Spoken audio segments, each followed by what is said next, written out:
Okay, so welcome to my class. And today's class, we will be focusing on vocabulary. All right. So, as we all know, when we learn a certain language, especially English, of course, vocabulary is very important, even in your own language. How are we able to communicate or express our ideas or what we feel if we don't know the right word to use? So, it is very important for us to use the correct vocabulary and widen our horizons on which word we should be using. So, today, let's learn helpful words that enhance your communication skills.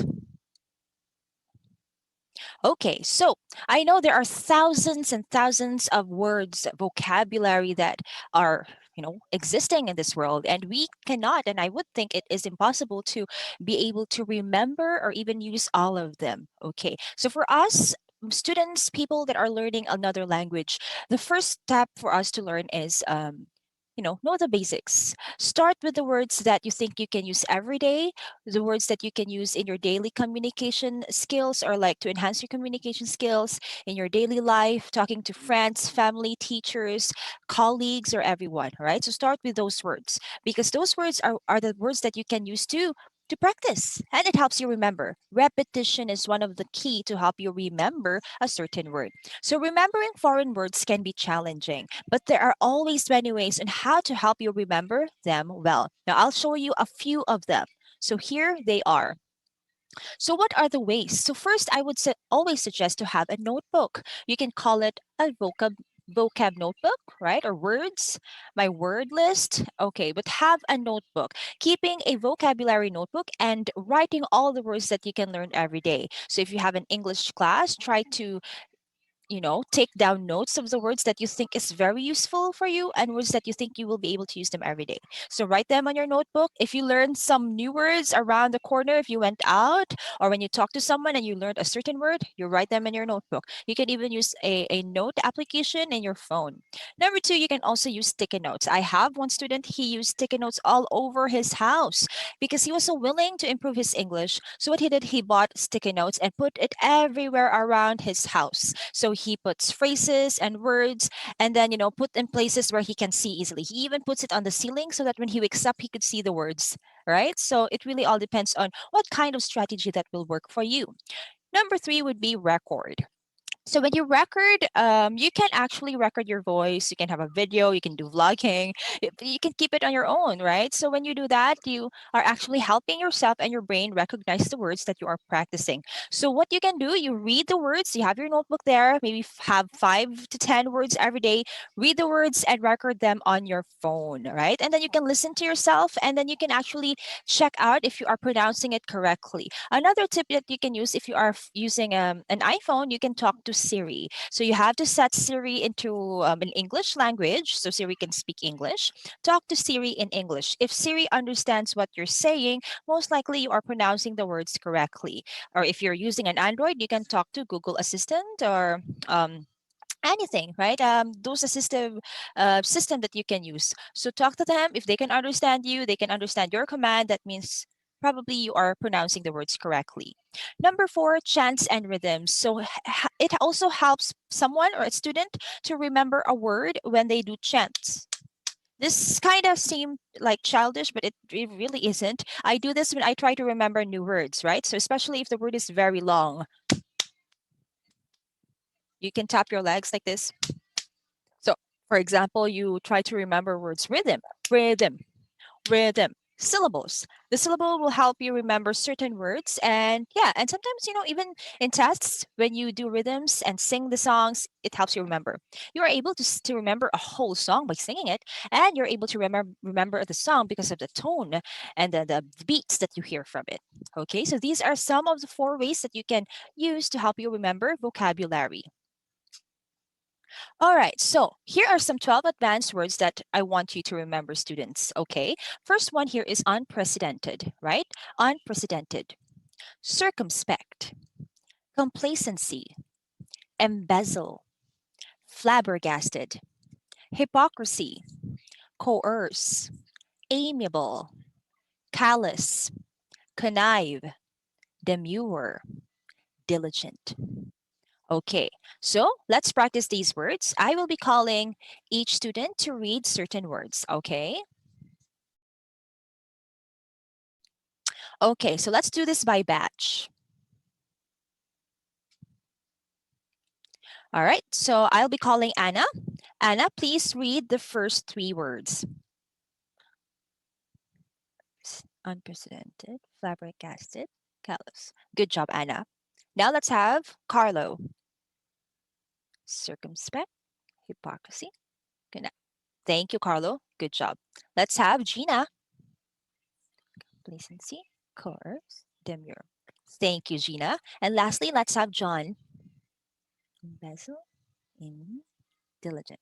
Okay, thank you, John. Great job, students. You did well. So I'm glad that you were able to pronounce words correctly. So now let's go and learn the meaning of these words and how we can use them. Okay, so what do these words mean? So when we talk about unprecedented, it means to never having happened or existed in the past. So these are things that that are not seemingly not common. So these are events that would surprise people because it occurred because it never happened before. So I would say, for an example, I would say the damage caused by the hurricane is unprecedented and has never been experienced before in this country. So the hurricane here is something that was unexpected because it never happened before. Next word is circumspect. Okay, this one is quite easy for me to remember because when you say circumspect, you carefully consider potential consequences of a certain action and you avoid the risk. Okay, so how do I remember circumspect? I would try to remember circum is like a circumstance happening, and spec is like an inspect. So it's like you inspect the happening or the circumstance. Okay, that's how I remember circumspect. So an example would be most doctors are circumspect about recommending the new drug to their patients, right? So they have to potentially, consider and think about it to study before doing a certain action. Next, we have complacency. Complacency means the feeling that you have when you are satisfied of yourself. I mean, too relaxed, too lenient. All right, it's like I'm too confident. That's complacency. So it's the feeling of self-satisfaction that makes one unaware of your environment. So you're just too relaxed and you're not considering the things around you. So, for example, I say, with a sense of complacency, the foolish rabbit took a nap during his race against the turtle. If you remember about the story about the tortoise and the rabbit, right? So the rabbit was she was having too complacency on her part. So feeling too confident. Okay, too lenient there. Next would be embezzle. So when you say embezzle, embezzle means appropriate or fraudulently to one's own use. It's really not something good. It means, it's like stealing. To take property or funds one has been entrusted to keep. For example, you were given this certain money to keep. Mhm, because that person trusted you. But what did you do? You embezzled it. So you use the money to buy things that you want, right? So you are not trusted anymore. So an example of embezzle would be, okay, let's talk about bank. The teller will be prosecuted if she helped the loan officer embezzle bank funds, right? Of course, the bank is trusted. If you get money from the bank, you embezzle the bank, especially if you work there. So others we will have flabbergasted. It means as if struck dumb with astonishment and surprise. It means you're like amazingly, unbelievably surprised. Next would be hypocrisy, pretending to have qualities or beliefs that you do not have. In short, you say things that are really good and everything, but you're not actually doing it, right? It's called well, being not real to yourself. Next would be coerce. Coerce is to cause to do through pressure or necessity. In short, it means asking someone or forcing someone to do something that they don't want. Okay. Next would be amiable. As for amiable, it means diffusing warmth and friendliness. When you say diffusing warmth, it means, amiable is being friendly, being warm, being nice to people around this person. Next would be callous. Callous means emotionally hardened, all right? You're not feeling anything. You're trying to resist emotion. So I'm like, I don't care. I'm doing this and I don't care about what you feel. That's callous. Next is connive. Connive is a form of intrigues for in an underhand manner. So you are trying to plan out things. Usually we use this in like a negative situation where you connive, like the bank teller and the police officer connive of hiding the truth of stealing money from the bank, right? Planning out things. Next, demure. When you say demure, it means shy or modest, often in a playful or provocative way. So I'm like, okay, in that kind of way. So when you say demure, you're not that active, you're not that open and hyper. You're quite shy, you're quiet, and very. It's kind of like a conservative kind. Lastly, would be diligent. Diligent, I think you already know this one. I know you students are very diligent. So it means quietly and steadily. All right. So quietly and steadily preserving in detail or exactness. So you try to, do tasks, do homework at the right time, not being late, right? That is diligent. Always on time. Doing things that is asked from him or from her. Okay, so these are all the meaning of our words for today. I hope you understand them because for the next activity, we will be making or constructing sentences. Okay, now sentence construction. So I want you to choose two words from the words that I provided to you. And number two is construct a sentence, one sentence for each word that you choose. Okay. Number three, make sure to use at least 10 words per sentence that you construct. So these are the rules I want you to do. All right. So I will be giving you time to construct your sentences. Okay. So all right, so here are some examples. We have your circumspect. An example would be in this day and age, you need to be circumspect about giving out too much personal information on the internet. We all can relate to this. We have social media everywhere. So be careful. Be careful, circumspect. And you can see we use more than 10 words.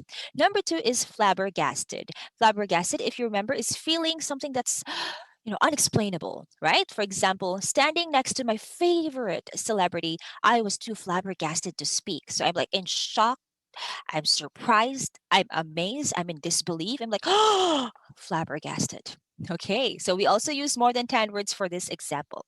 Okay, so now you have an idea of what you will need to do. So let's get started.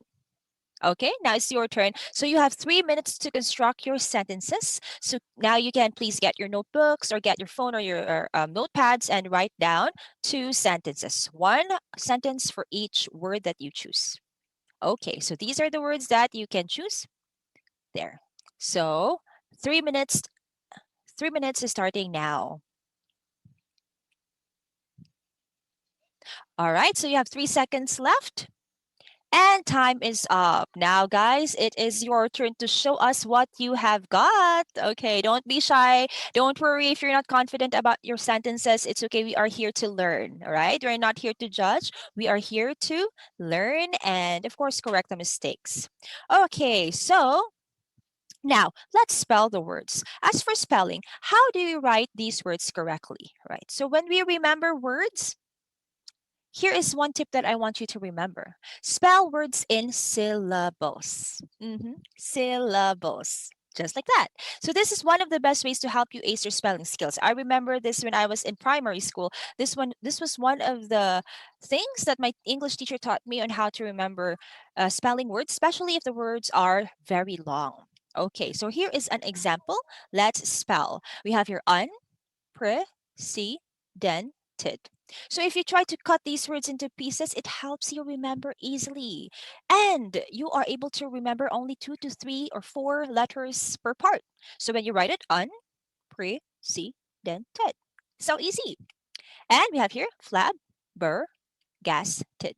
So when you say flabbergasted, this word has two letters, or one letter that is doubled. We have the letter B. So this also helps you remember that a certain word has a double letter, flabber. So you divide the two letters, so you would know that there are two letters for this certain word. For example, the letter B. So flabber, right? So that's two B's. Flabbergasted.